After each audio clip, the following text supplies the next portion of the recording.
जी star news से आइए डालते हैं आज की मुख्य खबरों पर एक नजर। कानपुर से खबर है, जहां पर कानपुर में आईआईटी की छात्रा ने सुसाइड किया है। नोट में लिखा, मैं खुद जिम्मेदार। दोस्तों, आपने बहुत साथ दिया, थैंक्स। कानपुर आईआईटी के रिसर्च स्कॉलर ने गुरुवार को अपने हॉस्टल में फांसी लगाकर सुसाइड कर लिया। कल्याणपुर थाने की पुलिस और फॉरेंसिक टीम ने जांच की। परिवार के लोग भी मौके पर पहुंचे। एक सुसाइड नोट मिला, उसमें लिखा था छात्रा ने कि मैं अपनी मौत की खुद जिम्मेदार हूं। अपने दोस्तों के लिए लिखा कि आप लोगों ने मुझे बहुत कोऑपरेट किया, थैंक्स। नोट में किसी पर कोई आरोप नहीं लगाया है। दरवाजा नहीं खुला, न फोन रिसीव हुए। चकेरी सनिगवा के रहने वाले गोविंद गुप्ता ने बताया कि मैं लाला पुरुषोत्तम दास ज्वेलर्स में स्टॉक मैनेजर हूं। मेरी बेटी प्रगति गुप्ता आईआईटी से पीएचडी फाइनल ईयर की पढ़ाई कर रही है। बुधवार सुबह काफी देर तक हॉस्टल का कमरा नहीं खुलने पर फोन रिसीव न हुआ, पर साथी छात्राओं ने आईआईटी मैनेजमेंट को जानकारी दी। कमरा का दरवाजा तोड़कर आईआईटी के लोग अंदर दाखिल हुए। प्रगति का शव पंखे के फंदे से लटका था। पिता रोते हुए बोले कि बेटी, ये क्या किया, तुम ही मेरी शान थी। परिवार के लोग भी हॉस्टल पहुंचे। कल्याणपुर थाने की पुलिस और फॉरेंसिक टीम ने मौके से साक्ष्य जुटाए हैं। पोस्टमार्टम हाउस पहुंचे पिता गोविंद गुप्ता और ताऊ गोपाल दास शव देखते ही बिलक बिलक कर रोने लगे। बोले, ये तूने क्या कर लिया बेटी, तुम ही तो मेरी शान थी। इसका तो अभी अंदाज़ा हम लोग को नहीं है, क्योंकि ये चीज़ उसने किसी से साझा नहीं की। हालांकि कल ही हम लोग की बात हुई थी और फिर कल बहुत अच्छे से बात हुई। उस वक्त हम लोग को कुछ भी नहीं समझ में आ रहा था कि ऐसा कुछ कर सकती है। पढ़ाई को लेकर कभी कोई तनाव महसूस हो रहा है? पढ़ाई में कैसे तनाव, जॉब तो है नहीं अपनी, पढ़ाई में तनाव हो। हाँ, कि हो सकता है किसी ने इंटरनली कुछ टॉर्चर किया हो या कुछ किया हो, उसका मैं कुछ कह नहीं सकता।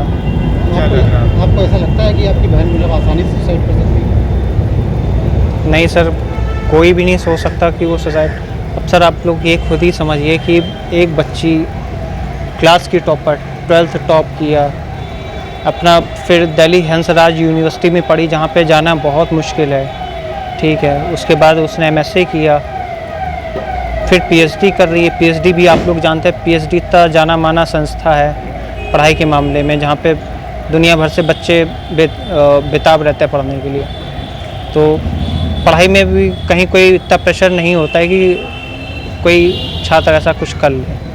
क्या कुछ संस्थान के किसी टीचर ने कुछ ऐसा कह दिया लगता है, साथ के लोगों ने कुछ ऐसा कह दिया था? अभी तो मैं इसके लिए कुछ नहीं कह सकता, क्योंकि जब तक चीज़ें अपने सामने नहीं आती तो उसके लिए हम लोग कुछ भी नहीं कह सकते कि किसने, क्या पता कोई और ही हो, क्या पता टीचर हो या कुछ भी हो सकता है। तो क्या चाहते हैं, क्या कहना चाहते हैं? मैं ये कहना चाहता हूँ कि इस मतलब डेथ के बारे में हम लोग को अभी कोई आइडिया नहीं है कि उसने क्यों किया, क्या किया। मामले की सही से जांच होगी। हाँ, मामले की सही से जांच होनी चाहिए, क्योंकि हम लोग के 3 भाई के बीच में एक बहन है। इकलौती बहन चली गई, आज बड़ा दुख का हो रहा है। बिल्कुल। कानपुर आईटी प्रशासन ने आपसे मेरे साथ बातचीत करी, आईटी के लोगों ने? वो केवल वही कहे, भैया आप अर्जेंट में आ जाओ, अर्जेंसी है। ये नहीं बताया कि क्या हुआ क्या नहीं हुआ। हम लोग जैसे तैसे आए हैं। किसका कॉल आया आपके पास? मेरे को तो मेरी वाइफ ने बताया। वाइफ को कम्युनिकेशन तो आप जानते हैं आजकल इतना स्ट्रॉन्ग है, एक दूसरे से पता चल जाता है।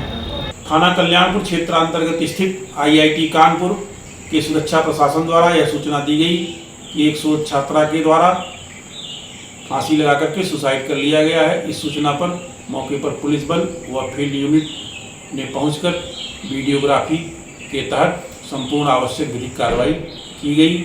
मौके पर एक सुसाइड नोट भी मिला है, जिसमें मृतका के द्वारा घटना के लिए किसी को दोषी नहीं बताया गया है।